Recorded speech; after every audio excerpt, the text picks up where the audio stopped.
Maintenant, je termine, c'est la dernière vidéo concernant cet algorithme de récuit simulé. Donc, il y a les paramètres de l'algorithme, c'est-à-dire les paramètres importants parce qu'ils influencent les résultats.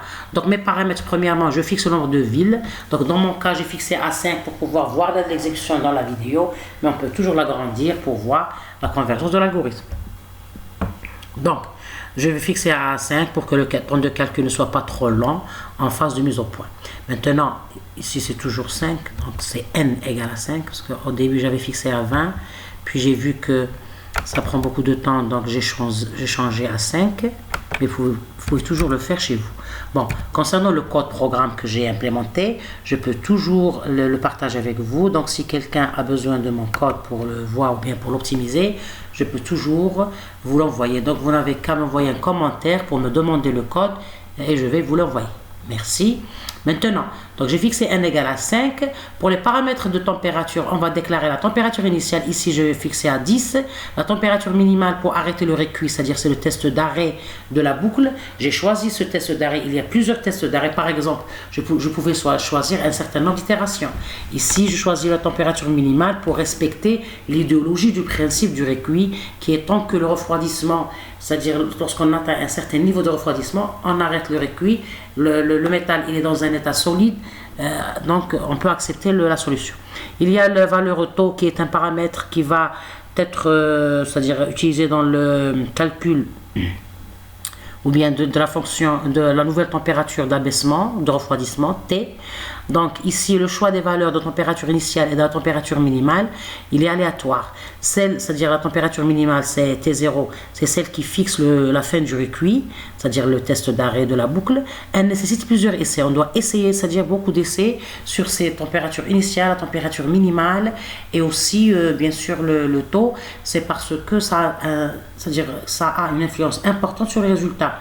En règle générale, la valeur de T0 doit être grande parce que c'est une température qui rend le métal liquide, donc elle est grande, mais elle est toujours relative à notre problématique ou bien à notre cas d'étude ou bien à notre exercice. Je le répète toujours, il faut adapter les paramètres et l'algorithme ou bien les données d'algorithme vis-à-vis de votre problème. Dans mon cas ici, je l'ai adapté à problème du voyageur de commerce d'une certaine façon, mais on peut toujours proposer d'autres idées. La valeur de taux doit être choisie assez grande pour que la diminution de la température soit suffisamment lente. Donc lente, mais pas trop. Dans mon cas, je vois qu'elle est trop lente, c'est pour ça que je vais changer la valeur de taux. Mais pas trop lente pour ne pas avoir une masse trop grande de calcul. Donc qui dit beaucoup d'itérations, automatiquement dit beaucoup de calculs. Bien sûr, on peut toujours modifier les paramètres pour vérifier leurs influences sur les résultats. C'est ce qu'on va faire maintenant. OK. Donc on va essayer de voir les résultats, c'est-à-dire on a vu ici les résultats avec les paramètres que j'ai fixés.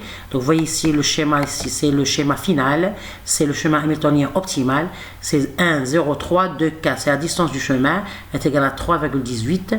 La température finale c'est 0,99 parce que j'ai fixé la température minimale à 8, bien, à 9 plutôt. Bien, maintenant, qu'est-ce que je vais faire? Je vais essayer, parce que l'abaissement, je remarque que l'abaissement il est très lent. Je le remarque ici. Je remarque que l'abaissement est très lent, 9,02, 9,02, 5, 7, etc. Donc, je vais essayer de changer la valeur de taux. Parce que vous voyez ici que la valeur de taux, elle est comprise dans, c'est-à-dire le calcul de la formule. Donc, c'est-à-dire de la formule de la nouvelle température de refroidissement qui est bien sûr en fonction de la température initiale. Donc, je vais prendre au taux par exemple, je vais la diminuer ou bien l'agrandir. Non, je vais par exemple prendre 2 ici, 10 à la puissance 2, 100 par exemple, et je vais refaire mon exécution. Donc je vois ici que l'abaissement il est un petit peu plus, donc 9,90, 9,80. Donc je vais revoir mes résultats pour voir. Très bien, vous voyez que l'altération est très haut, c'est bien. Il devient très minimal, 11. Donc avec taux égal 10 à la puissance 4, je vais refaire les calculs pour voir. Normalement je devais c'est-à-dire copier les résultats et bien sûr comparer. Je vais le faire dans une autre vidéo, c'est-à-dire la façon de comment dirais-je, de manipuler les résultats. Il faut premièrement les rédiger dans un bloc-notes, les résultats avec les nouveaux paramètres et essayer de comparer. Donc ici avec taux 10 à la puissance 4, Vous avez vu combien il y avait d'itérations. On va, c'est-à-dire remarquer que le nombre d'itérations. Vous voyez que ça prend beaucoup de temps. On a toujours cette montre de sable. Donc le processus est fini. On va voir combien on a d'itérations. Vous voyez qu'on a ici combien d'itérations? Donc on a, oh, vous voyez, on a 1054 itérations, ok, avec une, c'est-à-dire une solution optimale ou bien une distance qui est 2,06, ok. On va la remarquer, vous voyez mon chemin, c'est ça le chemin. On va prendre 10 à la puissance 2, donc vous avez remarqué, on avait 11 itérations, 10 à la puissance 2, ok. Donc vous voyez l'importance des paramètres, bien des valeurs des paramètres initiales. Donc 1054 pour 10 à la puissance 4, 11 itérations pour taux égal à 100. Vous voyez que l'abaissement ici, il n'est pas trop lent, il est lent, c'est-à-dire on abaisse la température petit à petit, mais pas trop progressivement. Donc vous voyez que j'ai mon chemin optimal, j'avais 2,27, j'ai 2,20, très bien. Donc et j'ai un nouveau chemin. Ici vous voyez que le chemin va changer dans chaque exécution parce qu'on a des random, c'est-à-dire des générations aléatoires. Donc chaque exécution, le processeur me donne une valeur. Donc je vais réexécuter, vous voyez que le chemin va changer. Donc vous voyez que ce n'est pas le même chemin, même la valeur, la distance est différente. Vous voyez, c'est 2,11. Très bien. Donc déjà ici, on remarque que le paramètre taux joue un très grand rôle sur la diminution, bien la minimisation du taux de calcul. Donc c'est important parce que le programmeur a, c'est-à-dire premièrement le souci de la programmation, de la validation, de l'idée du principe général de l'algorithme. C'est-à-dire il doit donner des résultats valides, corrects, très bien, en respectant les étapes de l'algorithme, bien. Mais aussi, il doit utiliser des structures de données et à faire appel à des fonctions qui minimisent le calcul. C'est-à-dire on veut toujours minimiser les calculs pour avoir, c'est-à-dire une complexité temporelle minimale. Par exemple, ici, j'ai utilisé l'instruction continue. Donc, c'est bien. Pourquoi? Je pouvais utiliser une fonction, un while ici, une boucle qui va me choisir les deux, c'est-à-dire les deux villes voisines, c'est-à-dire les deux villes, la ville courante et la ville voisine, d'une façon aléatoire avec un int. Donc, jusqu'à obtenir c'est-à-dire des villes différentes. Vous pouvez trouver un while ici, mais le fait d'utiliser un while, ça va m'ajouter d'autres calculs, donc la complexité elle va augmenter.